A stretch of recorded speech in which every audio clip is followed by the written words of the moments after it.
Sir నమస్తే అండి. నమస్తే. జూలై 18న ఏం జరగబోతోంది? అంటే ఇంకొక 4, 5 రోజులు టైం ఉంది గానీ మేము ఆగలేకపోతున్నాం. ఏం జరగబోతోంది? జూనియర్ ఎన్టీఆర్ గారు రాజకీయాల్లోకి రాబోతున్నారా? ఈ ఈ క్లారిటీ మధ్యలో 'ఊరువాడ' అనే కార్యక్రమానికి సంబంధించి అక్కడే పొలిటికల్ ఎంట్రీ గురించి ఒక స్పష్టత వచ్చేస్తదనుకున్నాం. బట్ వాళ్ళు ఒక లేఖ విడుదల చేశారు. అవును. అలాంటిదేమీ లేదు. ఇదొక సామాజిక కార్యక్రమం. కార్యక్రమంగా చెప్పారు. మీరేమంటారు? అంటే సామాజిక కార్యక్రమము, సామాజిక ఆచరణ అని చెప్తున్నారు కానీ, ఒక కన్సాలిడేషన్ ప్రోగ్రామ్ ఏదో నడుస్తోంది అండర్ కరెంట్‌గా అనేది డౌట్. హ్మ్. అంటే ఎన్టీ రామారావు గారు అంటే సీనియర్ ఎన్టీఆర్ పొలిటికల్ ఎంట్రీ ఇస్తున్నాను అని చెప్పటానికి ముందు ఏర్పాటు చేసిన ప్రెస్ మీట్‌లో కూడా ఆయన నేను ఎన్నికల్లో పాల్గొంటాను, లేను, చెప్పలేను అనే మాట వాడాడు. ఇప్పటికీ ఆ పేపర్ కట్టింగ్స్ ఉన్నాయి బయట. హ్మ్. ఆయన ఆ రోజు నేను సామాజిక జీవితంలోకి రాబోతున్నాను అన్నాడు. చెప్పి ప్రజలకి, ప్రభుత్వానికి వారధిగా ఒక సంస్థ అయితే ప్రారంభిస్తాను అని చెప్పాడు. చెప్పిన వారం రోజుల్లోనే ఆయన మళ్ళీ నేను యాక్టివ్ పాలిటిక్స్లోనే ఉంటాను, హ్మ్.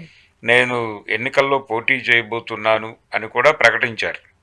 ఆయన ఇంట్లో ఏర్పాటు చేసినటువంటి ప్రెస్ మీట్లో మాట్లాడిన పద్ధతికి, ఆ తర్వాత ఆయన ఎమ్మెల్యే క్వార్టర్స్లో ఏర్పాటు చేసిన ప్రెస్ మీట్లో మాట్లాడిన నాటికి చాలా సీన్ డిఫరెన్స్ ఉంది. మారిపోయింది. ఓకే.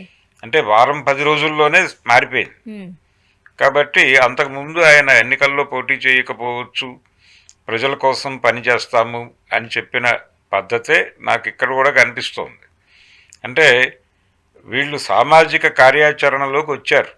ఈ ఇప్పుడు వీళ్ళు చెప్తున్న పద్ధతిలో ప్రజల సమస్యల్ని పట్టించుకుని వాటిని పరిష్కరించటానికి తమ పద్ధతిలో ఏదో ఒక మార్గం వెతుకుతాము అన్నట్టుగా ఉంది వాళ్ళ లెటర్లో కూడా. హ్మ్.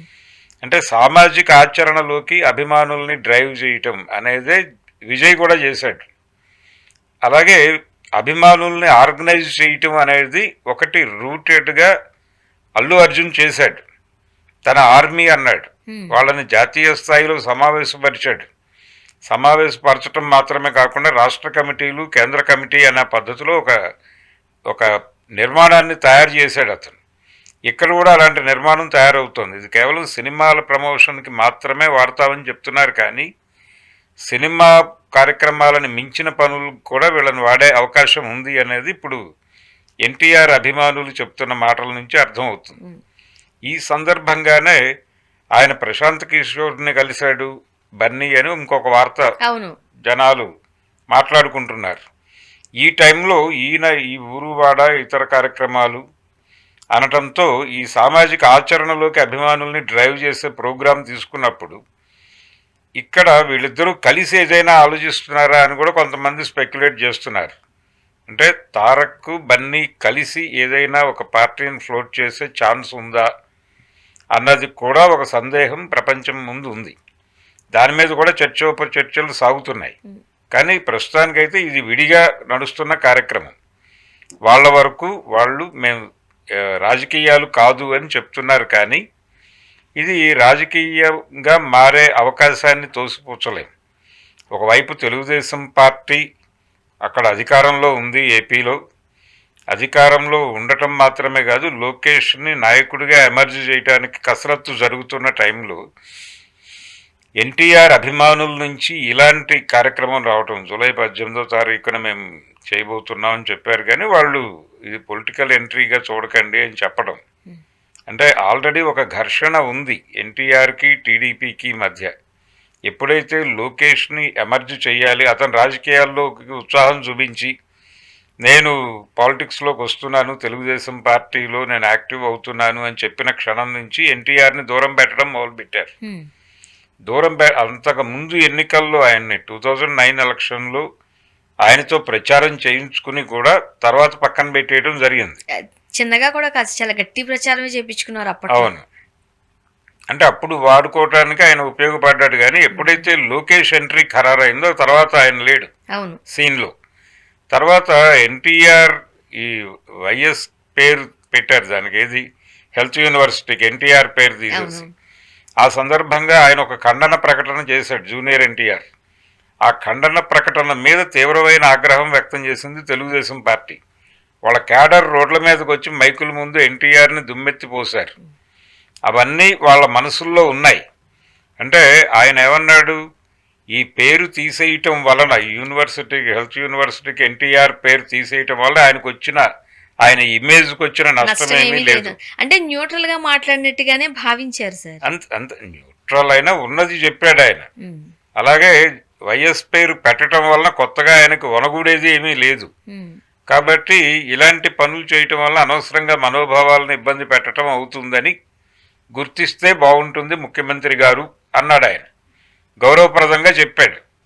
ఖండన ఉంది దానిలో. అవును, ఒక రకంగా కరెక్ట్ గా ఆలోచిస్తే చాలా ఇండైరెక్ట్ గా మంచి చురకలు అందించినట్టే. చురకలే. కాకపోతే ఏంటంటే వీళ్ళకి ఆయన మీద ఒక పేజీ తిట్టాలి అనే కోరిక ఉంది.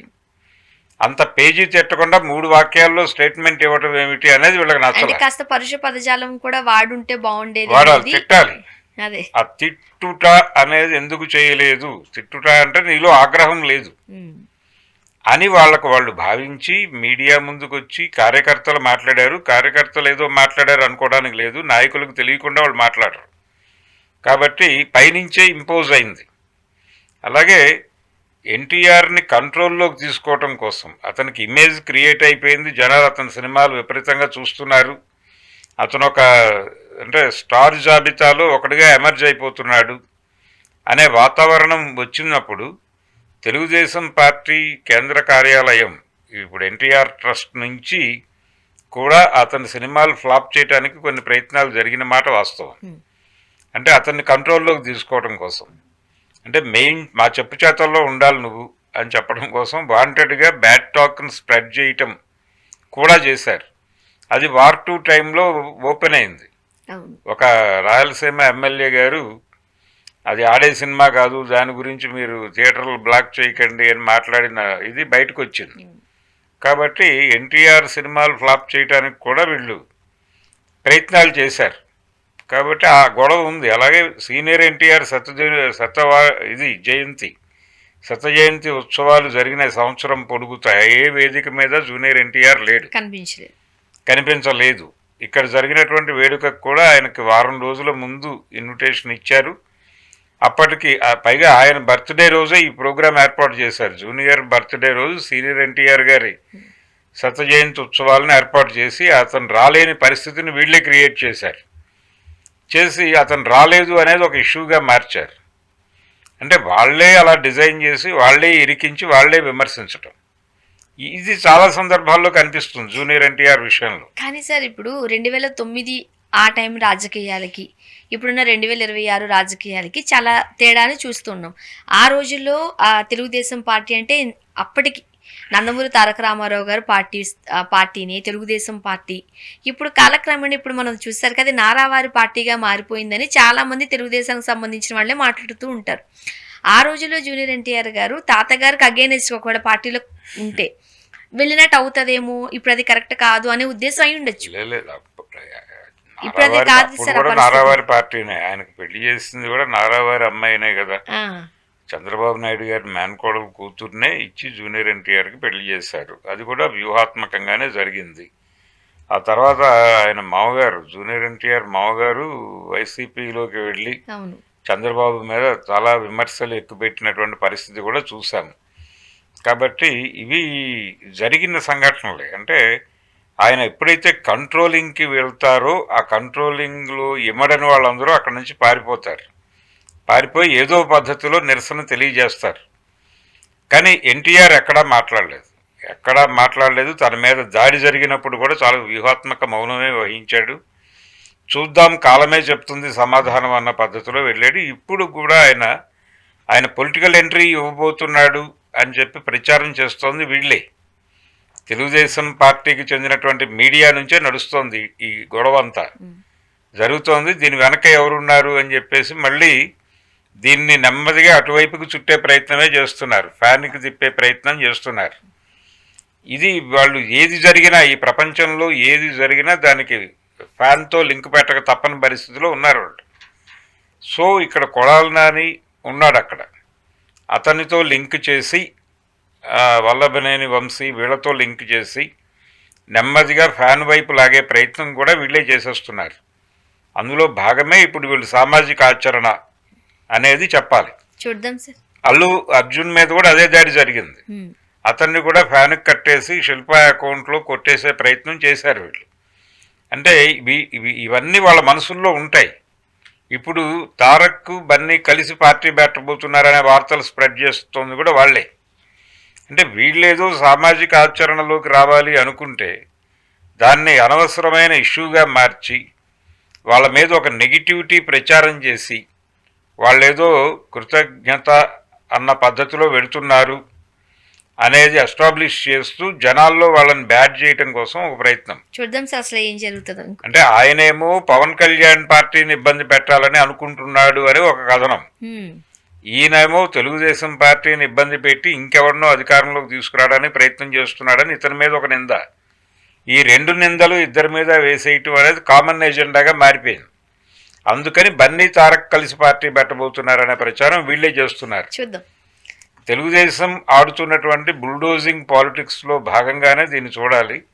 కానీ వాళ్ళు దీనికి ఎక్కడో చోట ముగింపు పలకాలి అనే ఉద్దేశంతోనే ఇప్పుడు సామాజిక ఆచరణలోకి వస్తున్నారు. ఒక రకంగా యుద్ధం మొదలైంది అన్నట్టుగానే చూడాలి దీన్ని. చూద్దాం. Thank you so much. Thank you.